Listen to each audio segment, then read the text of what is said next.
धन्यवाद मान्यवर कि आपने मुझे इस बिल पर बोलने का अवसर दिया और साथ ही धन्यवाद करना चाहता हूं अपनी पार्टी की मुखिया बहन कुमारी मायावती जी को भी। मान्यवर, माननीय गृह मंत्री जी ने इस बिल को यहां पर रखा और उसमें ये बात कही है माननीय गृह मंत्री जी ने 1,20,000 कर्मचारियों को सुचारू रूप से काम करने के लिए और बेहतर सिविक सर्विस देने के लिए ये बिल लेकर आए हुए हैं। मान्यवर, समस्याओं का निस्तारण आवश्यक है, चाहे वो सफाई कर्मचारियों को लेकर हो, चाहे वो दिल्ली की सफाई को लेकर के हो।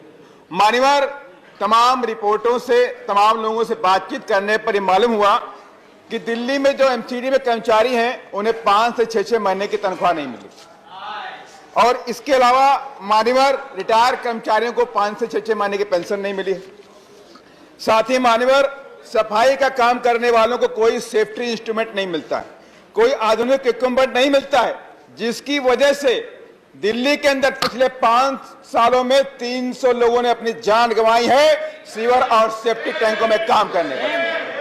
इस बात पर भी एक गहन विचार होना चाहिए कि इस समस्या का निस्तारण कैसे होगा। साथ ही मान्यवर, दुख की बात यह भी है कि आज जो सरकारें हैं प्रॉफिट मेकिंग कंपनी बन करके काम करती हैं, वो अधिकांशतः कॉन्ट्रैक्ट बेसिस पे रखती हैं, एम्प्लॉइज को रखती हैं। ऐसा काम जिससे मानसिक और शारीरिक तकलीफ होती है, इस काम को करने से उनको 5 से 10,000 रुपए महीना सिर्फ वेतन मिलता है। अगर उनकी मौत हो जाती है तो उसके परिवार वालों को बेहतर मुआवजा भी नहीं मिलता है। ये ऐसा कई जगह पर देखा गया है। और मान्यवर, आपसे मैं कहना चाहता हूं कि सफाई कर्मी भी हमारी रक्षा करते हैं, तमाम तरह की बीमारियों को भगाते हैं और खुद तमाम तरह की बीमारियों से वो ग्रसित हो जाते हैं। और इसमें भी एक रिपोर्ट आई है 5 अप्रैल 2022 में इंडियन एक्सप्रेस ने एमसीडी के डाटा के अनुसार कहा है कि 2013 से 17 के बीच में 2400 लोग रिटायरमेंट से पहले ही खत्म हो गए। माने कि वो लोग कभी रिटायरमेंट की एज को पूरा नहीं कर पाए, माने कि तमाम तरह की गंभीर बीमारियों की वजह से उनकी मौत हो गई, उनको बेहतर मेडिकल सुविधाएं भी नहीं दी गई। इसलिए मान्यवर, ये बड़ा दुख का विषय है। देखिए, पूरे देश के अंदर ऐसी हालात है कि इन कर्मचारियों के साथ में दुर्व्यवहार होता है।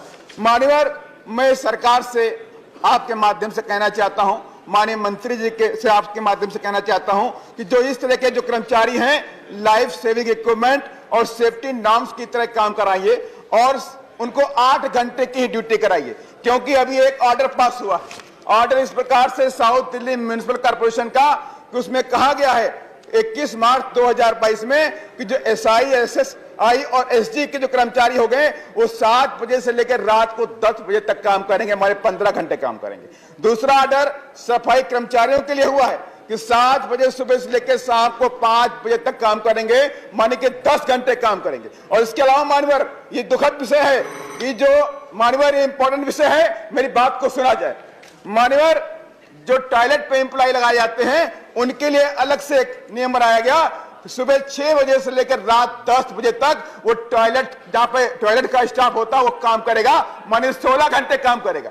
अगर 16 घंटे के काम करेगा तो अपने जीवन में कैसे अपना जीवन व्यतीत करेगा, कैसे अपने बच्चों को पढ़ाई लिखाई कराएगा। इसलिए मान्यवर, इस पर भी विशेष ध्यान देने की जरूरत है। और मान्यवर, मैं मान्यवर धन्यवाद, आपके माध्यम से लास्ट पॉइंट है माननीय कि मैं माननीय मंत्री जी से रिक्वेस्ट करना चाहता हूं कि 2007 से लेकर 2012 में उत्तर प्रदेश में माननीय बहन जी की सरकार थी, 1,08,000 सफाई कर्मचारियों की सरकारी भर्ती की गई, लेकिन उसके तहत उन तमाम परिवारों को रोजगार मिल गया। ऐसी ही भर्ती दिल्ली के अंदर भी की जाए कि कोई भी कॉन्ट्रैक्ट बेसिस पे काम ना हो, इस सरकारी भर्ती के तहत काम कराया जाए। धन्यवाद, धन्यवाद। मुआवजा भी इनकी मौत पर कम से कम 50 लाख रुपए का मुआवजा सरकार देने का काम करे, यही मेरा आप सबसे निवेदन है। धन्यवाद। धन्यवाद। विनय विश्वम जी।